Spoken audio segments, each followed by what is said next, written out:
Yo, what's up, family? Before we start the video, please leave a like, subscribe, and share to any and everyone that you can, just so we can get out there a little bit more. With that being said, let's get right into the video. Alright, so if you're new here, welcome. If you're not, take your shoes off before you come in the house. In this game, the Celtics scored 123 points. They shot well from the field, and they had 25 assists with only 8 turnovers. It was a lot of things I liked offensively in this game. So here, the Celtics set it up with Derek White on the wing. They set double ball screens for him. And you see here, Tatum knocks George off his line with the screen. But the important thing is, there's nobody attached to Jrue Holiday, right? So I guess Samanic was on him initially, right? And he's just trying to slide and keep with Derek White for some reason. And Jrue sees that there's nobody attached to him, so he just slips, right? This creates a 2-on-1 with Jrue and Luke Cornett. A great little touch pass from Jrue and a finish by Luke. All right, so I want to see a lot more of this type of play. And in the video I did about the Celtics versus the Nuggets and what went wrong in that game, the Nuggets ran a lot of actions. But to begin the game, the first couple of possessions, they ran their elbow stacker action to death. They cut off it. They got guys handoffs. They got open shots.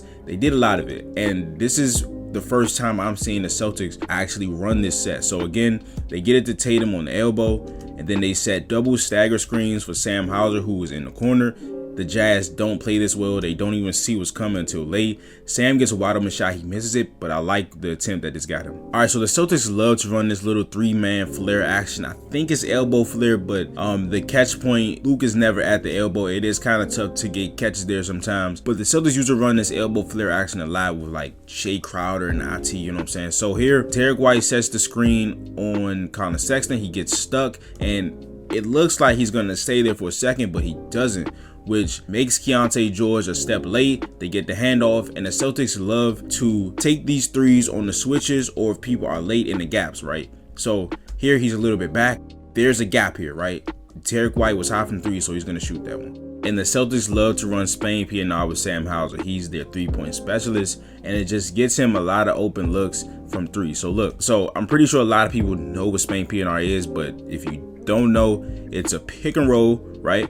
Where the big sets a screen and the shooter, who again here is Sam, sets a back screen on the screener's man. So here he'll set the back screen on John Collins, right? So now John Collins isn't even thinking about Sam Hauser coming out to shoot the 3, right? His top priority is trying to get back because he just got screened. Also, the Spain PNR puts a lot of pressure on this man here, right? So, and now that Sam has screened John Collins and he's 2 steps away from Luke, Sensabaugh has to try to contain Jrue's drive and the potential lob to Luke.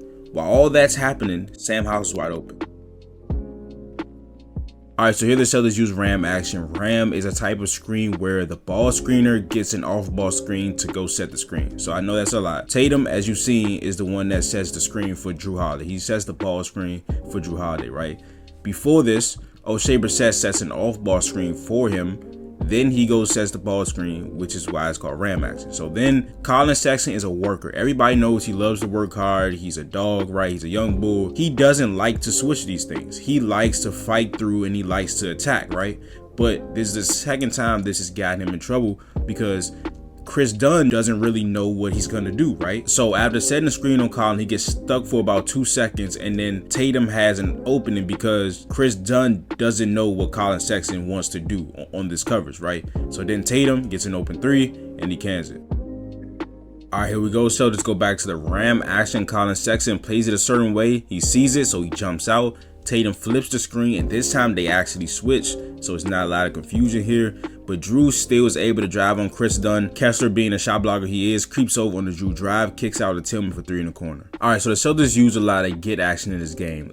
Get action is just when a ball handler passes to somebody else and then they immediately go get the ball back, and it's usually followed by a dribble handoff. All right, so Derek White is going to pass to Luke. He immediately is going to run to go get the ball back, followed by a dribble handoff. They play a little cat and mouse game with Chris Dunn. He goes under the screen. Don't know why he's doing that on Derek White, and he hits a 3. All right, so this is just beautiful continuous action by the Celtics. They're going to try the Spain PNR again. Here it's not as effective as it was previously. So here they run like a dribble handoff for Peyton Pritchard. It's not Chicago or Zoom. Well, I'm not sure if it's Chicago or Zoom action because this, who is Hauser here, his screen is usually a pin down, so it'll be like right here. He'll set it on the angles. It's just a nice play to get Pritchard on the move. Gets Bryce Sensabaugh lagging behind because he has to go through 2 screens, and now it puts pressure on Kessler to switch on to Pritchard. Pritchard pump fakes him. He throws it up to Luke, and he gets fouled.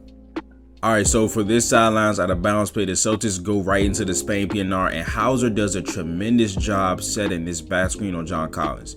He has him stuck for a long enough time so that now Clarkson has to switch on to Kornet to stop his roll, right? So he sets the screen on Collins, but the difference is here, he's hooked up on the screen, so Drew lifts, and now it's a 2-on-2 with Bryce Sensabaugh, Jordan Clarkson, and Drew and Kornet, right? Drew pump fakes. Now it's a 2-on-1. This is an easy lob for Luke Kornet and Drew Holiday. All right, so here the Celtics go back to their 3-man flare action. Again, you have Luke with the ball in his hands. You have Tatum setting the flare screen with Derek White.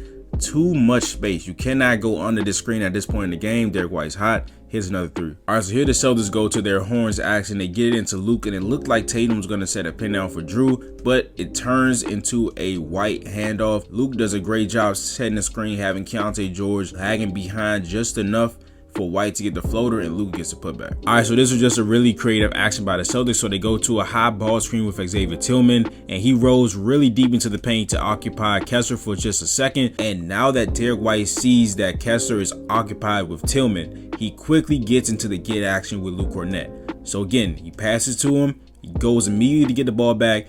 Again, another Jazz defender going under a Derek White screen. Not smart at this point in the game, and he hits a 3. But that is the video. If you enjoyed it, please give a like, subscribe, and share to any and everyone that you can. Just swing out there a little bit more, and I will see you guys in the next video. But this is Nick. Peace.